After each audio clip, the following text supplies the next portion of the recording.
All is well that ends well. जिसका समापन ठीक हो वो ठीक होता है, और हमारे यहाँ उल्टा है, जिसकी शुरुआत ठीक हो, रास्ता ठीक हो, मंजिल तो मिल ही जाएगी। कहीं रास्ता न भूल जाएं। भूले हुए मुसाफिर दरवाजा आ गया है। अब परमात्मा हमारे पर कल्याण करेंगे, क्यों करेंगे? परमात्मा हमारा कल्याण क्यों करेंगे? उनकी आदत है, अपनी अपनी आदत पे मजबूर हैं। दानी दान पर, जालिम जुल्म पर। वो अपनी आदत नहीं छोड़ता है, हम अपनी आदत क्यों छोड़ें? इबादत की आदत क्यों छोड़ें? इबादत हमारी आदत बन जाए, प्रणाम हमारी आदत बन जाए, प्रार्थना हमारा स्वभाव बन जाए। स्वभावेन, स्वभाव में परिवर्तन आ गया। सबाचंगा होना चाहिए, मिलनसार होना चाहिए। कैसा होना चाहिए? संसारी होना चाहिए कि नहीं होना चाहिए? संसार अच्छी चीज़ है कि खराब चीज़ है? संसार भी बहुत बढ़िया चीज़ है। आपकी बनाई चीज़ को मैं कहूँ बड़ी खराब है, अरबी बनाई है, किसी ने काम दी, तो आप क्या करेंगे? तो चाहे सामने ना कह सकें, थोड़ी देर बाद कहेंगे बनानी आंधी होती तो पता चलता।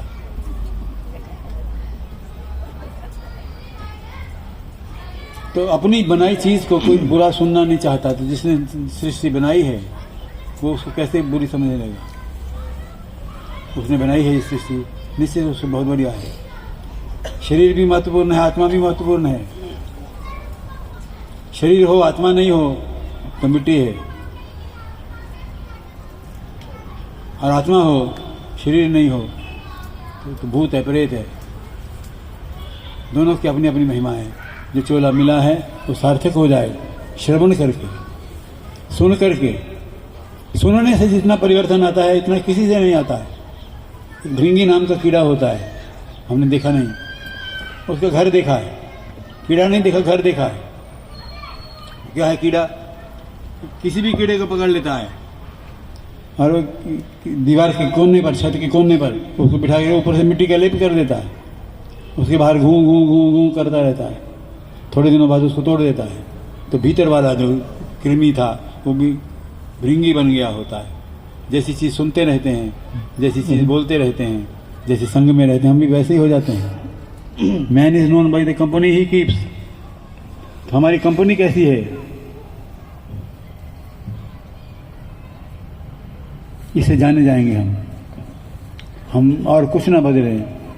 अपने मित्र मंडली देख लें, कैसा हमारा स्वभाव परिवर्तन आ जाएगा। कौवा कोयल बन जाएगा, बगुला हंस बन जाएगा।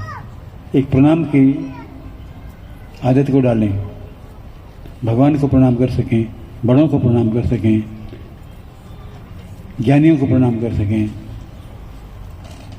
झुकना आना चाहिए, तनना जो है,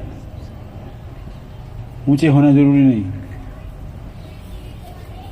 बच्चों से हम कहते थे कॉलेज में कि बच्चों तुम इंजीनियर बनो ना बनो कोई बात नहीं, तुम डॉक्टर बनो ना बनो कोई बात नहीं, तुम बड़े अफसर बनो न बनो कोई बात नहीं, पर बंदे तो बन जाओ, पुत्र तो बन जाओ, तीता बन जाओ।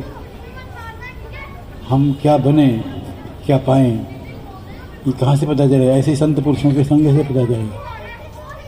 संत पुरुष कौन है? रामो विग्रहवान धर्म, राम ही विग्रहवान धर्म है। बस राम जी के बारे में एक बात कह करके समापन दूंगा। कैसे हैं राम जी? सुंदर हैं, कितने सुंदर हैं।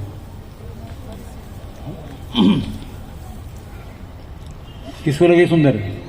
कौशल्या जी को लगे, उनके तो बेटे थे, लगने ही थे।